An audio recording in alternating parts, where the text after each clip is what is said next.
Welcome back to the MetaMinds podcast, where we help conscious people destroy limiting beliefs so they can achieve the life of their dreams. And today we had Morgan Nelson on, and there was so much value in this. He is a mindset coach for millennials. And he's got a couple of 4-step processes which really unlock a lot of awareness for you in some of the things that you're doing. And he was financially free at 23. So he's got a fair bit of wisdom to go through, and he dives very deep into it on this podcast. Definitely. And I think one of the big things that really stood out here, which we've had in the podcast in the past, is environment makes such a big difference, and limiting beliefs as well. Yeah. So really valuable stuff in this one, guys. Enjoy. Get meta. Morgan, bro, it has been a very long time. We've been trying to plan this for like a year, I'm pretty sure. Before COVID. Yeah, pre-COVID. So it's crazy to actually have you in the studio now. I really appreciate your time, man. I know it was like a long drive to get here, but thank you for joining us. All good. I've been it is a thing. Like when I live on the Gold Coast, it's like anything outside 20 minutes, it doesn't entertain me. Yeah. That's why I had to try and make this work. Whenever I have things to do up here, it's like I just try to align it all. So that's why my day is like insane up here with meetings. So yeah, that's the way to make it though. I make it happen, Yeah, for sure. Well, I appreciate that, man. And I think to start off, like, you're a millennial mentor. That's kind of the thing you're pushing on Instagram. Like, that's a hyper niche of a mentorship. Like, what got you into that position? What got you interested in millennial mentorship? Well, I'm a millennial. Yeah. So, it just kind of happened. I guess it was one of those, someone, literally just kind of said to me, they're like, you're mentoring all these people, you're doing all this stuff, you should start kind of branding it as that. And I was like, well, it kind of makes sense. But I guess the main kind of underlying thing is I never had it growing up. Mm-hmm. There's the whole self-development world. It's like, and if you're in the self-development, you understand these things like far out. Why don't they teach us this in school? Why isn't this the thing in school? And so I never had that growing up. No one ever taught me how to be confident, how to sell, how to market, how to freaking make money. Like if they had a course back at school that was Wealth 1 or Wealth 2, I would have taken both classes, and that probably would have been the only class I would have passed. Yeah. But they don't teach that kind of stuff in school. So as I kind of left school and took on the world as my own thing, trying to figure it all out as we do, I just figured out a lot of shit that doesn't work. And then I started to see that there was a lot of successful people in the world and there's a lot of unsuccessful people. Then I was just like, well, for so long I was like in a victim mindset thinking maybe it's the way that they were brought up, maybe they came into it, or maybe it's just the luck of the draw. Maybe some people just when they're born, it's like you're going to be wealthy and you're not, and I just kind of always thought that. But then I started to see different patterns. So I see different habits in people, different behaviors and all these kinds of things. And then I started to read the books, go to the courses, action it myself and put it into work. And then I'm like, far out, this shit works. Nice. So now I love so much just being able to really teach people just the things I have learned and to create the success and lifestyle I do have. So I love it. I love being able to give back and kind of help people. And millennials, I think we're a unique bunch. I don't have anything against the older generation, but far out, like it's such a different kind of thing. Like millennials, and is it Gen Z or is it X? Yeah, I think it's Z. I lost track, but yeah. Whatever whatever the next one is. Something, yeah. Like us and these guys, we're so open-minded. Yeah. It's like anything's possible, and I don't want to settle for a lifestyle how our parents did. But if you talk to someone who's like a baby boom, like a boomer, they kind of just have so much limiting beliefs, which is just, 50 odd years of conditioning and being beaten down by you can't have this, you can't do that. So why I kind of fell into that pattern is just, I'll never try and tell someone to do something I haven't done before. And I just sort of relate. Younger people just kind of vibe with me more. I'm a bit of a kid. Yeah, nice. So I think like the biggest theme on the podcast is limiting beliefs. And it's really cool that you raised that there. What is the most common limiting belief that you get from millennials? Man, a common one I think, because I speak for myself because I'm too young. Like I was dead broke, emotionally broke, mentally broke, everything at 21, then financially free at 23. I moved to LA and I was in Venice Beach and I was just so fucking conflicted. And I was like the identity shift. I was like, I have this, but how can I have it? And then I started to unravel some stuff and it was like, I'm too young. That was the big one for me, which is such bullshit. They're all bullshit, belief systems, BS, But that was the main one for me. But I think most people struggle with those things. Am I good enough? Am I worthy enough?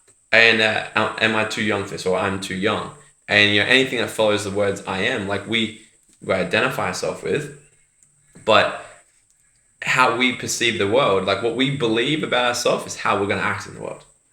And so if we believe that we're too young, then we're not going to take the actions as if we had that opposite belief. We're going to take limiting actions. We're going to get shitty results. So, but I think that's a common thing. But then also like the self-worth stuff, because that's like, I'm 27 now. I just started learning really this stuff last year. I was kind of thought, and we're always learning. I'm learning, like I was listening to a podcast on the way here. I'm always learning. But yeah, it's just, it's interesting. It's interesting stuff. And I think like one thing that's fascinating about millennials and Gen Z, X, whatever it is like there's an abundance of opportunities, which can also be one of the more daunting things. Like there's so many options and there's so many people doing so many things. So like, do you find that comes in a lot with the millennials that you work with? Yeah, shiny object syndrome. Yeah, they're the worst at it, to be honest with you. Yeah, exactly. Because there's so many options. Yeah, I think like, and this is everything I'll say, like, I'm just making my own, like, we're all making shit up as we go along. That's life. Yeah. All you can do is just take the best action. Like I might say some things today and I'll look back in a year and say, oh, I was wrong. Because what I'll know in a year from now will be so much more than what I know now.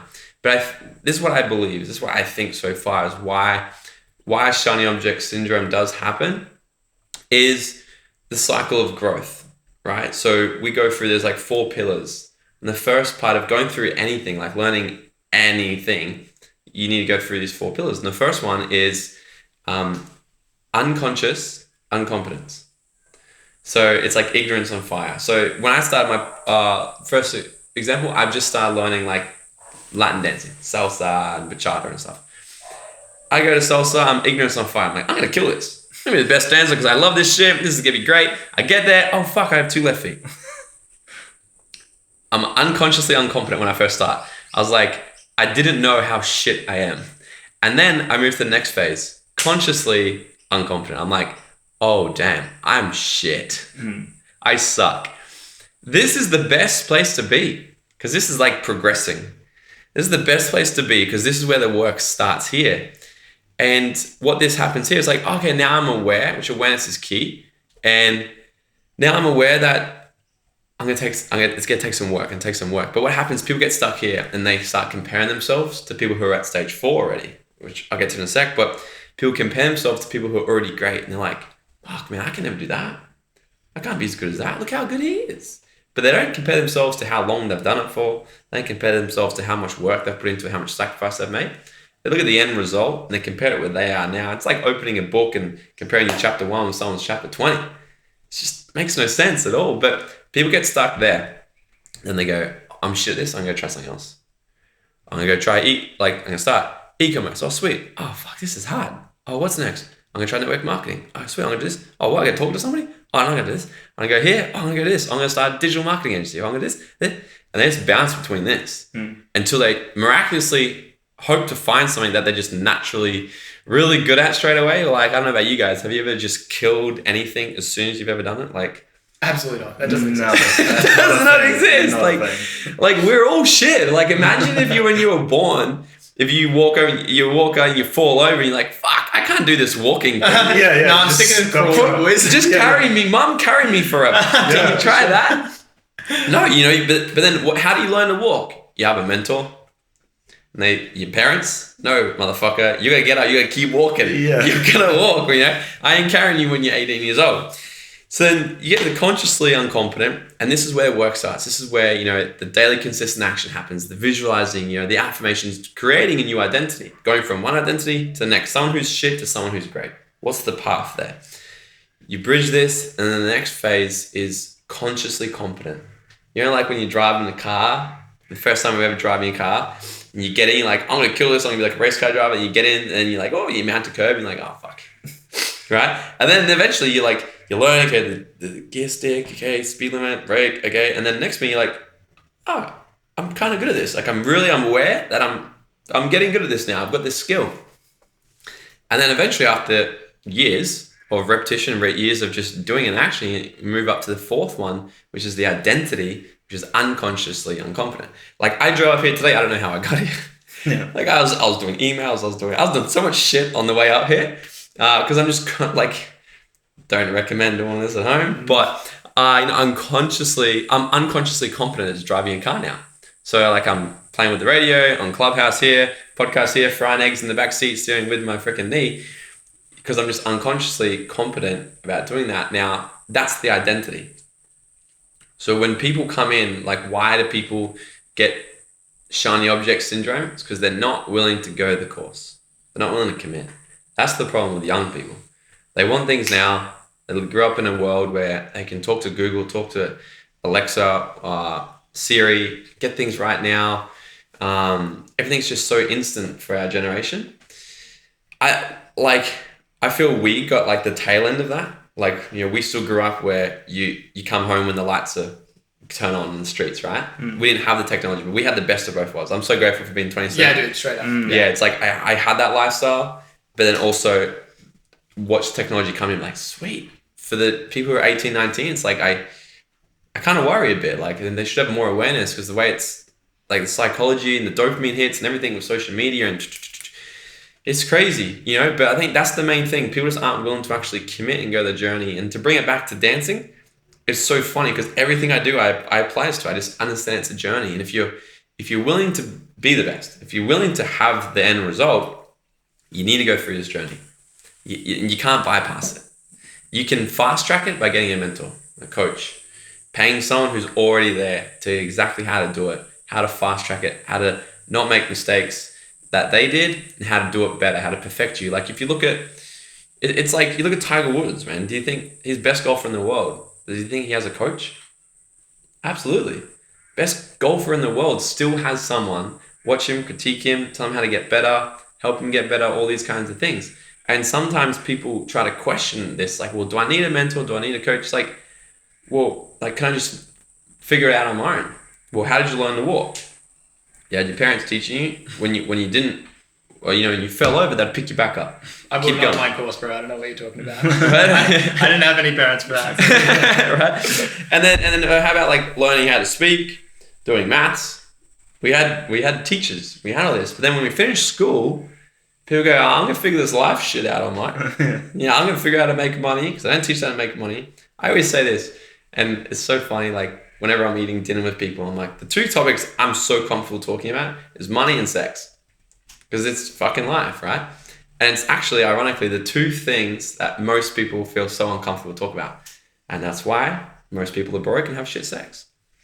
Especially the money thing, bro. Like you're dead right on that. For some reason, it's so like hush, and it's like that's all the secrets. And even big entrepreneurs, they go on podcasts and stuff, but it's like money never comes up. And it's like that's one of the most important aspects. That it's like you need to understand that to actually understand the success thing. Because it's like, work hard and then this happened. It's like no, there's so much more to it. And they're not like consciously hiding it. They just don't happen to me. Like for whatever reason. So I think that's really important. Is like tackling those uncomfortable questions. Yeah, I love it. I love uncomfort. I embrace it. I look at it for growth. Like I was talking with a friend last night, we walked past this painting class. I was drinking wine, so that got my attention. And I was like, this would be pretty cool. And she was like, you want to paint? I said, actually, not really at all. I think that's not my thing, but that's why I want to do it. Because I continually look for things like, how can I push my comfort zone? How can I get comfortable doing the uncomfortable? Because like, if you do what's comfortable all the time, life's just going to be so shit. It's going to be uncomfortable. If you do what's uncomfortable, life's going to be very comfortable. Yeah. That's just the thing. And growth always comes with discomfort. Yep. You never grow when you're in a comfortable position.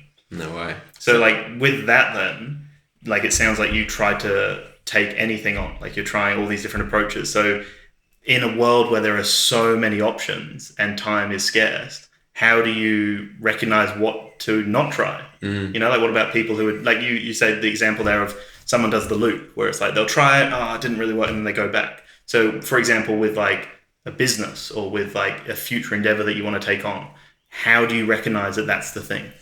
If it's within your vision, do it. If it's not, don't do it. That's the thing. And so often, and people question me on this as well. Law of attraction, vision, is it real? Does it work? It's like, if I say to you guys tonight, what do you want to have for dinner? And you'd be like, like it's lunchtime now, I don't know what I'm doing. And then I say, well, how about we have pizza? Now we think, visualize, tonight it's pizza night. And now what we're going to do for the rest of the day is we're going to think about, are we going to make pizza? Are we going out for pizza? Where are we going to go for it? Who's going to come? Are we going to order it to the house, to a Netflix night? What's it going to be? Where are we going to order it from? And then our our RAS, our reticular activating system in our brain, is going to start to look for opportunities for it as well. So now we're aware of what we want to create and where we want to go. Our brain's going to start to, like, we'll see that Domino's voucher on the fridge now. We're like, has that always been there? Oh, let's just do that. But if we didn't think about it, we would have bypassed it again. So everything starts with vision and really getting crystal clear on where you want to go in life, what kind of lifestyle you want, what kind of health you want, what kind of income you want, how do you want to be as a human, what relationships you want, like what does that look like? And then just backtrack that. So for me, for example, like I know where I want to go, I know what I want to create. So if I got, and I do get offered, I've got a great skill set, a great network, and I get offered to do lots of different things. And I turn down nearly everything because I'm like, it's not in my vision. That's just how I it's like if things come across my desk, it's like a split decision. If that's going to take me closer to where I want to go, I do it. If not, gone. But obviously, I know I'm in a slight different position, say someone maybe just getting started. I think just try different things. Try, like, especially if we've got time in our hands. Like I started network marketing at 21. That's like, I was a carpenter by trade. And a friend just introduced me. What I knew at the start, I was like, my end goal is financial freedom. That's what I want. I want cash flow. I want to be on the beach. I want to live on an island. And I want to enjoy my life. That's what I want. Okay, now I'm going to backtrack. How am I going to get that? Well, I'm a carpenter now. My environment right now is talking about property developments, all that kind of stuff. I might as well become a builder. I'll probably go do that, or make it properties and things like that. That's just the way it goes, right? Because my environment says get into real estate. That's the great old Aussie dream, right? So naturally, that's what I kind of started to do. I was an apprentice and I was making no money. Like I was freaking broke, man. And then a mate of mine just says to me, he's like, dude, come take a look at network marketing. I said, what's that? Is it a cult, a scam? What is it? And I went and had a look at it all and I was like, this is freaking awesome. It's like, if I can just make an extra $200 a week, $300 a week, side hustle, take me closer to my vision. So for me, that made sense. And I saw an amazing environment of people. I was super healthy along the way, learning self-development, increasing my skill set. I never questioned. I was like, this is great, And then it turned into, obviously, I created financial freedom through that vehicle at 23. So I never questioned that then. And then I just kept kind of growing that. But I think people just need to get really, really clear on where they want to go and what that looks like. And then find someone who has that lifestyle and ask them how they did it. And then do what they tell you to do. This is awesome, bro, because it really aligns with what we're doing here. And it's like, to put it in our language, like we say that that's everyone's dream life. Everyone has a vision of their dream life. And you're basically reverse engineering that, because if you get very clear on what your dream life is, then you can start to understand, okay, what's the step before that, and the step before that, and the step before that, and then, oh, here I am here. Mm-hmm. So then you have to, you can see what steps you actually have to take. So it's really cool that awareness seems to be a very common theme between a lot of the things that you're doing. Can you perhaps talk about some of the activities that you bring some of your clients through so that they can actually achieve their dream life? That's an interesting thing. So I don't even take on clients. Like people hit me up for one-on-one, and it's not like I do. There's a price tag on it because it's just not. I'd rather talk to 20 people for an hour than one, or at stages and fill out a room. But it really depends. Like my main thing I always talk about. There's four pillars of success. To get anywhere from where you are right now to where you want to go, there's four things. First one is your environment. You need to have the right environment. Like what we were just talking about, it's like back when I was a carpenter, I thought my way to success was going to be property. Now, I don't have property. And I don't have any, it's fantastic, don't get me wrong. I will have property one day. It's just not a first priority. I'm doing many other things and that just kind of work for me, that excite me. But when I changed my environment, I started getting around successful people that were on the same vision of me. They want to create financial freedom. They want to travel the world. They want to retire their parents. Do all this cool shit. Enjoy their life in their 20s and 30s. Not wait till they're 70. So you need to be in the right environment. Now, that's the first thing. You are the sum of the 5 people you hang around. We've all heard it a million times. It's just never been more true. And it's so important. I revisit this box all the time. I was walking the other day in a shopping center and I was trying to figure things out. And I was like, okay, Morgan, just go back to your box you always talk about. What environment are you in? Are you in the right environment to create what you want to create? And I was like, oh, no, I need to shift up a bit. How can I get around some people that are involved in this? So I'm always continually looking at that. How can I change this environment? So let's say my ultimate goal at the moment, I want to become really good at bachata dancing, right? Because I want to go to Spain and I think it's so freaking cool. So I'm like, okay, if that's my goal, I need to get around the people that are the best now. I need to learn from the best. I'm going to hire the world champion to teach me. And I'm going to go, I go about 4 or 5 times a week. Consistent action, applied action. I learn, I apply, I learn, teach, over and over and over.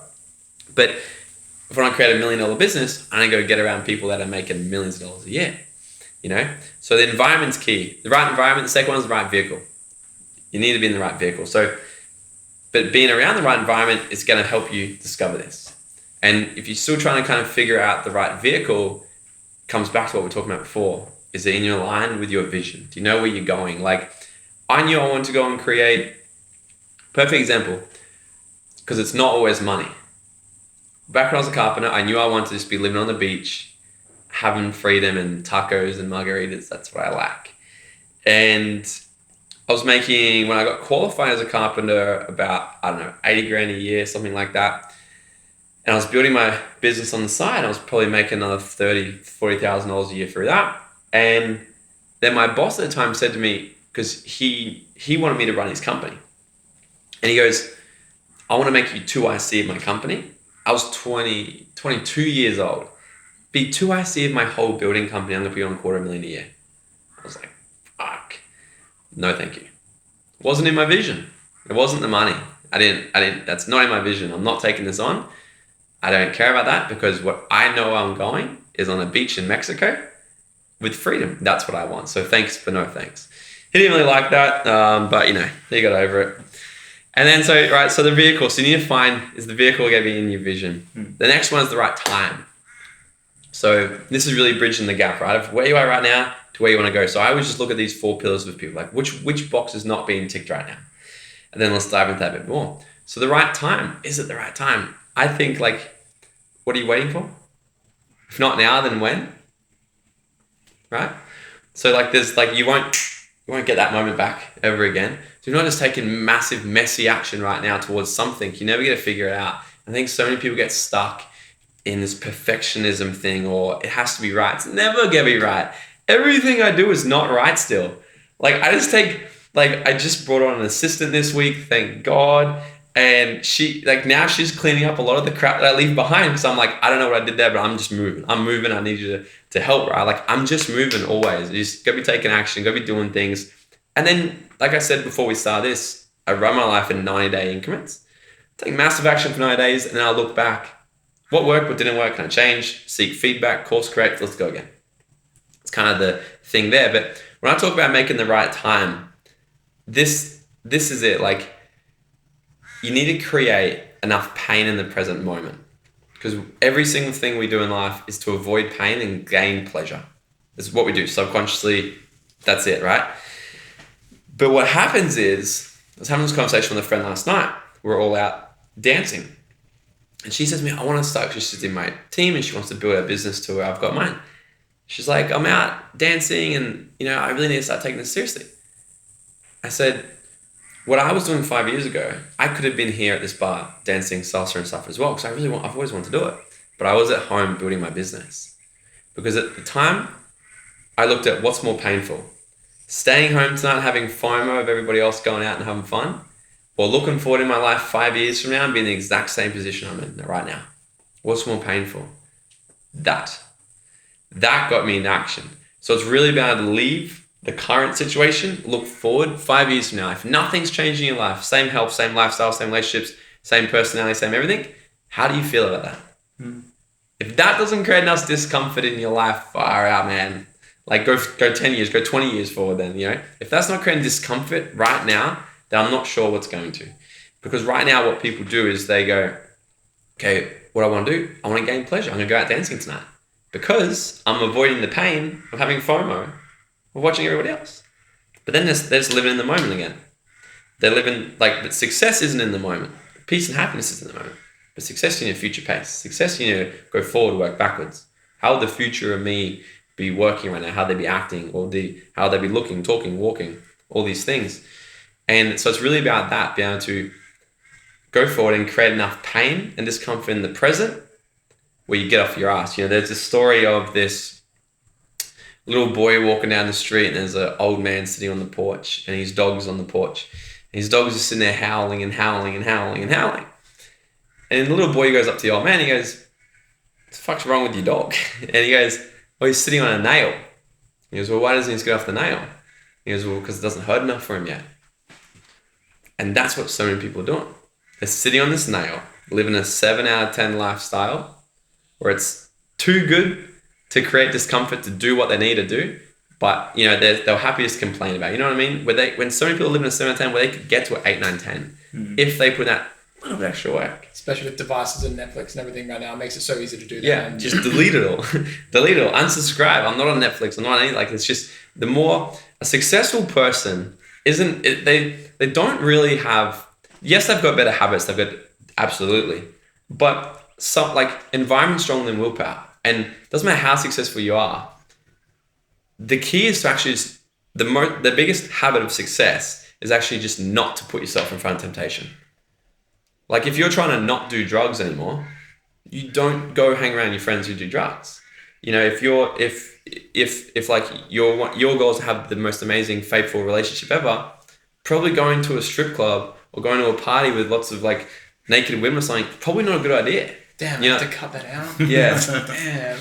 No, we don't have to cut it out. It's the raw.